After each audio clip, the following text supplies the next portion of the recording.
Frequency Podcast Network. Stories that matter, podcasts that resonate. So we're into the holiday sales season, and that means employers, the retail level, are hiring. It's the seasonal hiring spree that we see at this time of year. And some of the indications point to a little bit more of a robust hiring climate for Canadian retail. Up a little bit from the previous years. Of course, the economy has gone through some tumultuous times, to say the very least, over the past couple of Christmas and holiday sales seasons. But things are looking a little bit better. But what does this indicate for the broader state of the economy? If it's part-time jobs that are being filled, you kind of want to hear more about full-time jobs. So is it good or bad or indifferent? To talk about the state of the broader economy and the hiring trends, I'm joined by Brendon Bernard, senior economist at Indeed Canada, on today's In This Economy. Brendon, how are you? Great. Thanks for having me. Yeah, so what are we seeing right now? A little anecdote off the top. My oldest daughter was applying for some jobs, again, just retail. And, you see these postings come in, and it says right on them, seasonal. So you figure it's for the Christmas rush and get the malls all busy. But she got there, and there were probably 100 to 200 people in line ahead of her. And this is for a big-name retail chain. She didn't end up getting the job, but, it just kind of indicated to me that, yes, there are jobs out there, but the job market is still very, very difficult. Absolutely. So at Indeed, we track this every year. The number of job postings explicitly advertised as seasonal that start ramping up September every year, and they kind of typically peak around the second half of October, early November. And this year, those seasonal postings are up a bit from a very weak 2024. So we looked at the start of November, they were up about 12% from the same period in 2024. 2024, though, was down substantially from 2023 and especially 2022, when the Canadian job market overall was quite hot. So we've got a little bit of a bounce back this year, but not one to write home about. We're still down from those kind of previous levels, even in 2023. So slightly more robust hiring, but in a weaker job market overall. The best barometer for the overall health of the labor market is what the overall unemployment rate is saying. Most recently in October, it was at 6.9%. That was up from 6.6% a year earlier. That's not a huge change year to year, but it's one where the trend has been gradually deteriorating over the past few years, and kind of fitting with that story of that surge of applications. We see a bit of an uptick in seasonal hiring appetite this year. Job seeker interest in seasonal searches is also up. It's been rising over the past few years as the job market has gotten a bit weaker. And so definitely not an easy time to find these temporary roles, even though the market's a bit stronger than last year. Well, you mentioned the headline unemployment rate at 6.9, but youth unemployment's way above that. And when we're talking seasonal, I'm guessing that's kind of the age demographic that a lot of those jobs fall into. I think it's a mix. I wouldn't just put youth in that box. There are folks across the age spectrum looking for some temporary work over the holiday season, especially in the context of the current job market, where you're absolutely right. Youth have been noticeably hit by the weaker labor market over the past few years. But there are job seekers in a lot of different circumstances who are finding conditions difficult. One group we see is in the middle age cohort, the 25 to 54-year-old cohort. We're seeing a greater share of that population in long-term joblessness, people who've been out of work for over 6 months, kind of also fitting with what we're seeing among youth, that just landing new jobs over the past few years has gotten tougher. And so I think we could see folks in a lot of different circumstances looking for those roles. But you're absolutely right. Youth are definitely highly represented in the retail sector. The retail sector, the customer service sector, these are the main areas of the economy looking for seasonal workers at this time of year. And just to put some numbers on the youth numbers, we mentioned 6.9% unemployment overall. Youth unemployment rate in October was 14.1%. Roughly double the headline rate. And one where kind of, if we compare to historical precedents, the overall unemployment rate, 6.9%, it's not terrible by previous standards in the 2010s or the aughts. Among youth, we're now closer to sort of like really weaker levels, kind of in more downturn periods of the economy. And even that youth number, that 14.1%, it's probably understating the weakness in the youth job market, because to be unemployed, you have to be actively looking and available for work. And there are lots of youth who've just stopped looking for work in this weaker job market. What does this tell us, though, about the overall state of retail? And when I say retail, I'm not just talking about, clothing stores or shoe stores or what have you. I'm talking about the, coffee shops and everything that would fall under that umbrella. But this year, let's face it, you've had the Hudson's Bay Company go out of business. Earlier in the year, it was PV, the farm equipment store. That was a pretty big retail shutdown. There's been several smaller ones along the way. So the pace of hiring's up a little bit, even though you lost some pretty big employers in the system. So is it kind of balancing out, or what? Or are these retailers just saying we can do the same with maybe fewer people? Well, so I would point out first that, we're tracking hiring intentions. Job postings rather than specific roles filled. So little nuance there. I think there's a few things happening. One is that just when thinking about the overall economy and the movement of the job numbers, the only single employer able to swing the job numbers from 1 month to another is the federal government. That's the only one large enough. Everyone else while they might be, well known across the country, the labor market's an ocean. And so single employers, growing or shrinking, it's tough for them to really have an imprint on the national numbers when there's just when the world out there is just so broad and there's so many different businesses to track.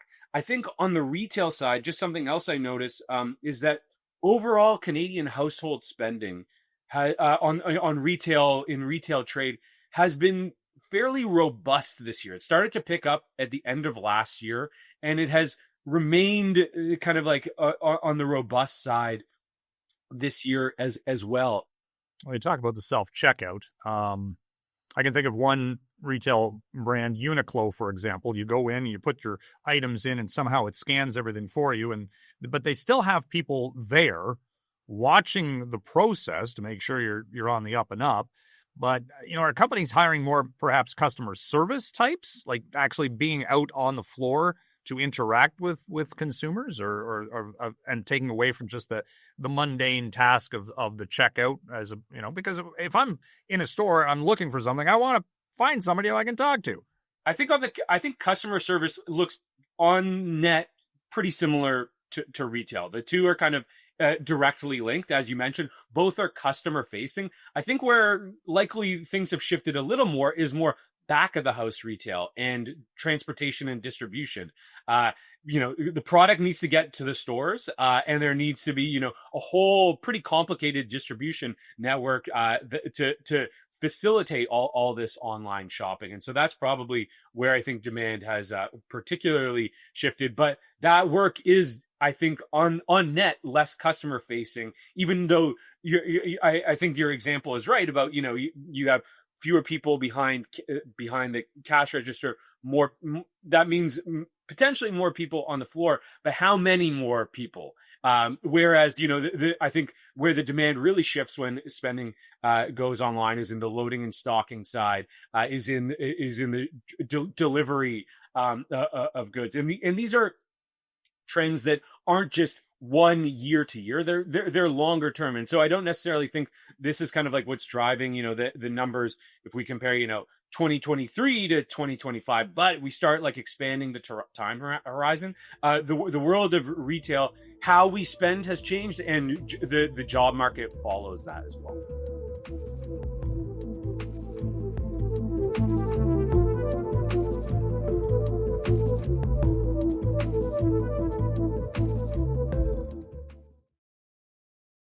would you compare the winter seasonal hiring trends to the summertime? Because they're, obviously the job, the universe of jobs available when you're talking about outside work, is much different than what you get in the wintertime. Is it a bigger marketplace then? Summertime is a way bigger deal, and not just because of changes.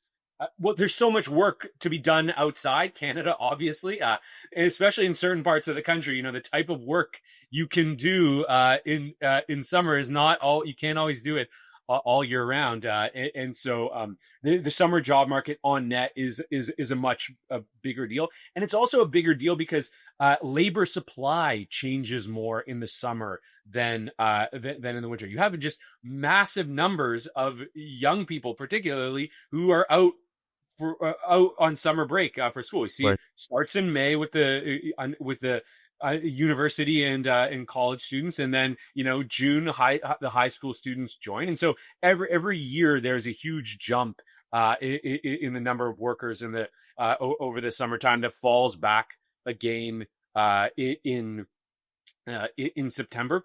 Things I think when it comes to household spending, retail patterns, that might be a bit different. But when it comes to jobs, it's really the summer months when not only is there all this demand for work to be done outdoors, whether it's in the kind of manual labor side of things or in the recreation economy and tourism and camps, but also just this wave of job seekers hitting the market. Whereas I think when it comes to the holiday season, you've got household spending definitely, and demand in that corner of the economy. But I think it's more localized. Yeah. Would you have any advice for a job seeker in today's marketplace? In as much as you see the posting, you send out your resume, your application, but you're part of this wide universe that's probably being scanned possibly by AI at this point for certain key phrases, words, what they're looking for from a qualification standpoint. Dating myself, back in the day, you'd actually go and physically meet with somebody, drop off a resume, the face-to-face contact. That's how I got my first job as well. And I would argue that in today's job market, that is a major impediment for actually finding work, because you can't go, other than just the printed paper, printed word in this case, actually sell yourself and show what you got, as opposed to, and a way to stand out from others. Yeah. So I think there are absolutely challenges with that, but at the same time, just some context, the job market, including for youth, was quite strong just like in 2022, coming out of the pandemic. There is a real cyclicality to this that really changes the game, where we had brutal times for the Canadian labor market back in the hand in your resume in person days. The entire first half. Oh, totally. It goes, certainly it's tied everything to the economy. If the economy's weak, nothing matters. The entire first half of the 1990s which is a bit before my time. So I can just look at the numbers. When I think about the early 90s, I think of like the 92, 93 Blue Jays. What gets lost in that memory is that Toronto was in an economic depression. 91 was a brutal year. I came out of university that year, and it was terrible. I remember. And so job search technology absolutely does change, and it definitely is way less face to face. But we have these also cyclical changes driving the ups and downs of the economy that can cause this situation to shift very rapidly, where, for instance, for teenagers in particular, we went from a strong job market to one of the weakest we've seen in like a really long time, especially for those under age 20. And so I think that is important context, but there definitely does, there is a definite, like, even similar to the retail sector, there's an aspect of face-to-face personal connection that definitely has shifted away. It's just not necessarily why it's tougher to land a job today. Yeah. Is it now the immigration numbers obviously have been in a state of flux. They were huge for a couple of years. Now they're kind of tapering off. Is that starting to filter through? Is it from a competitive labor market competition standpoint, number of applicants versus the number of jobs? Is that starting to balance out, or is that going to take more time? Well, I think there's the surge in population, and that's kind of like, and I talk about the surge in like migration rather than immigration specifically, because immigration, I think, refers more, precisely to people getting permanent residency in Canada. And that's not what drove the surge in population. It was a surge in the number of non-permanent residents coming to Canada, foreign students and other forms of temporary foreign workers. And there, I think we've seen the first side of that whiplash in policy and population growth, in the sense that interest in Canadian job postings from abroad has come way down. So this is something we actually saw on Indeed, where just clicks on Canadian job posting from job seekers located outside of Canada, it surged coming out of the pandemic. And shortly after, we saw this huge surge in population growth, particularly non-permanent residents. That job seeker interest from abroad has come way back down. And so that is the kind of first phase of the sort of changing migration numbers to Canada.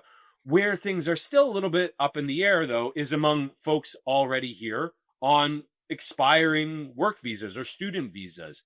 And that's where I think we've seen some shifts, but overall, as a share of the population, the number of non-permanent residents still quite elevated. But this is the area where I think it's going to be more gradual how the trends show up, and that impacts both like the recruitment market, like for instance seasonal hiring, but also you've got folks, especially on like postgraduate work permits, who are working in jobs all across the economy, where their status going forward might be uncertain, and that this creates sort of like major uncertainty for these individuals in particular, and then also the employers who employ them.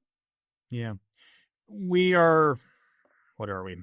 A month away from Christmas, almost. And the seasonal hiring for this portion of the year, I'm pretty sure it's close to being over. But as we go into 2026, how early should people be applying for jobs for next summer, for example?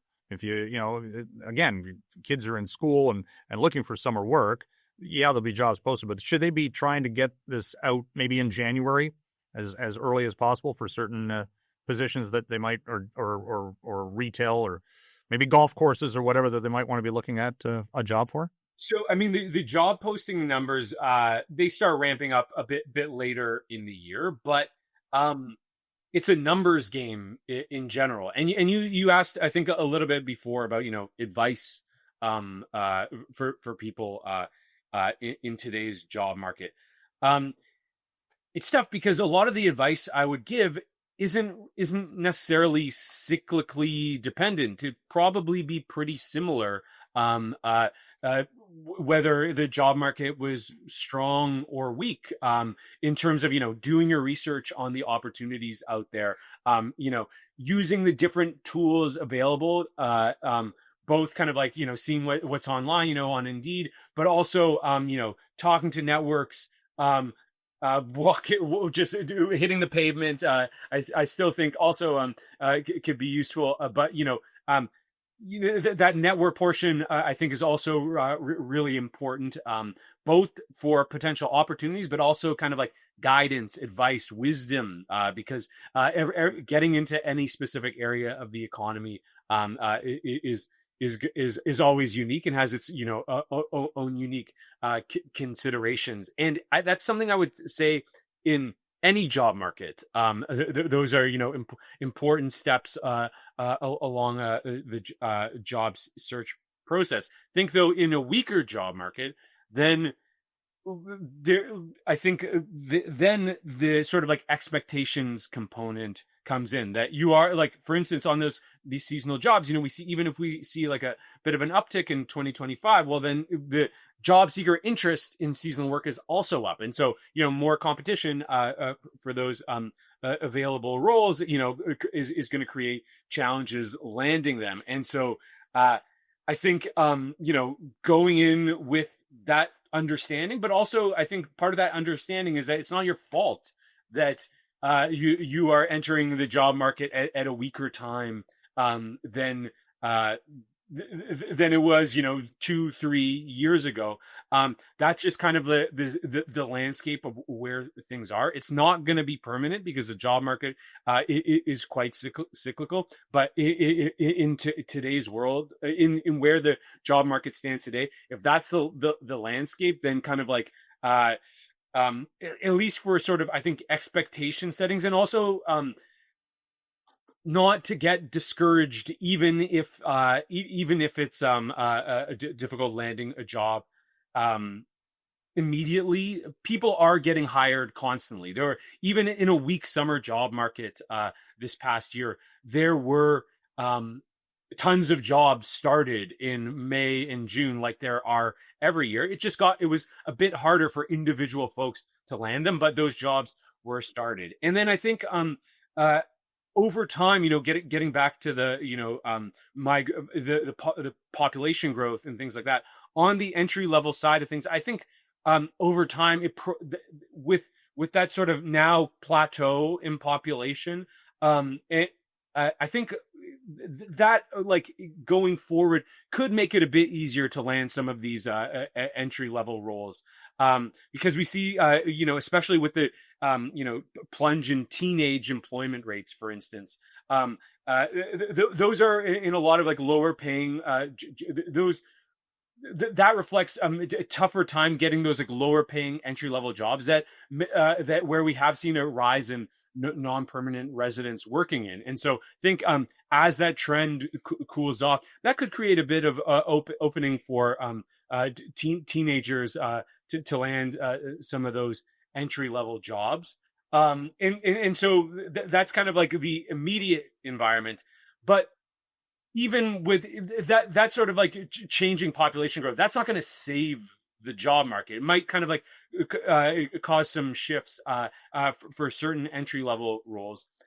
Getting the job market actually turned around, though, is about what's going on in the broader economy. And that's an area where at least in the near term, it's tough to see a major turnaround. The forecast for the Canadian economy in 2026, pretty subdued. We took this like major hit from it was already subdued even prior to this trade uncertainty with the U.S., but that's now a new factor cloud hanging over the head. And when we think about the youth job market, weakness in the youth job market, it's also a symptom of trends happening in the economy more broadly. Youth need people older than them to have a strong job market so they can change jobs and move up the ladder to open up those entry level roles. And that only happens with a strong economy and strong overall labor market. And you can't fake that by, for instance, targeted policies at youth or things like that. Like it requires a strong economy overall to get the labor market working in the right direction. And if people aren't retiring as early as they used to, if they're staying in the labor market longer, right, that just jams up the system that much more. So it does to a degree, but I think on net there are more while people do work in the labor market a bit longer. They also the number of people hitting retirement is still up. And so, you might have people working more into their mid 60s than they used to. But by the time you get into like, especially, hitting 65 and above, the labor force participation rates come way down. And so on net, those retirements actually probably outweigh I think, especially at least today, probably outweigh or at least offset whatever effect there is from people working longer. Yeah, well, let's just hope for a 2026 turnaround. I mean, coming into 2025, we didn't quite know what was. Every year is different, and it's sometimes tough to predict. So maybe 2026 is the year of the turnaround. We'll see. Around this time last year, I think there were some reasons for cautious optimism facing the labor market. One of those being, this year, I think, finally started to digest that higher interest rate environment that really did change the situation kind of coming out of the pandemic. We had this huge spending boom, and inflation was really high in 2021 and early 2022, and so we had this whiplash where across the world, interest rate, central banks raised interest rates, rates jumped, and this caused a shifting of expectations. All of a sudden different plans had to be reassessed for a higher rate environment. But it seemed like through by the end of 2024 that probably like a lot of those impacts we'd kind of like readjusted and now ready to get back on track. And now we have this new shock hitting the system where it's in terms of the actual tariffs on Canadian goods, quite concentrated in certain areas, the auto sector, the steel and aluminum sector. But there's just an overall sense of uncertainty around, just across businesses on what is the future access to the U.S. market going to look like, which I think it doesn't just necessarily show up in the areas that were hit by tariffs this year. I think there is like a cloud there where we're still waiting to see, what is the actual direction of the trade relationship gonna be long term. And maybe if we can kind of get some clarity on that, then the economic situation can get on a stronger footing in 2026. But we're still waiting. Yeah, get small business back in gear. Listen, we're out of time. Thank you very much, Brendon, for joining us. Thanks for having me. That was Brendon Bernard, senior economist at Indeed Canada. That was In This Economy. If you have any thoughts on this conversation, be sure to send them to us. My email address is mike.eppel@rci.rogers.ca. On social, I'm at Eppman, EPPMAN. Don't forget to comment, share this episode with a friend, and listen to all of our Frequency podcast content. I'm Mike Eppel. Thanks for listening.